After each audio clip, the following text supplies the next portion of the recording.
what are some red flags or concerns with cost transfers? Transfers between sponsored projects.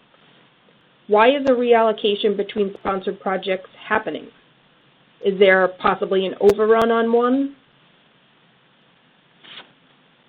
Are the projects under the same PI and they're maybe trying to manage their budgets? So these are some of the questions that come into someone's mind when they're reviewing a transfer between these sponsored projects.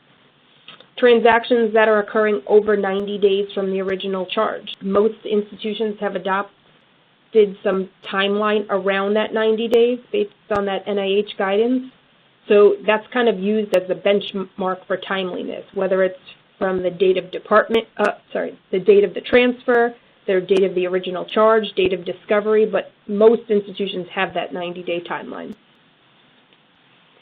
If there are cost transfers over 90 days, why were they discovered so late? Do you have internal controls that are failing? Do you have to implement additional internal controls there? Is there a large volume of cost transfers that could indicate a problem, whether at the university or institution level, at the department level, or even for a particular PI? Although no one really can define what a reasonable volume is, I remember in an annual meeting with our auditors, the partner was discussing cost transfers and made a comment, something like, if a school has 5,000 cost transfers a year, we want to know why there are so many. And the look on my face just kind of dropped because we manage the cost transfers.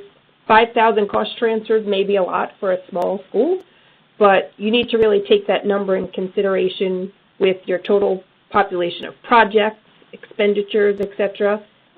I can tell you we have way more than 5,000 cost transfers, and to us, that's not a lot. Timing. Are cost transfers being performed at the end of the award or budget period? That could cause one to think maybe they're trying to spend down an award. Is there a high volume at the end of the fiscal year? Justifications. So justifications are the most important part of a cost transfer request.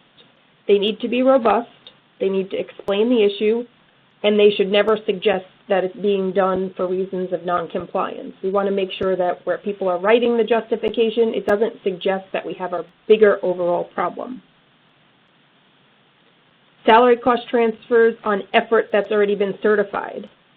So if we have a salary cost transfer being performed, effort was already certified that it was reasonable, now this puts into question the integrity of our effort and compensation reporting control process. So we don't want to open up a bigger can of worms.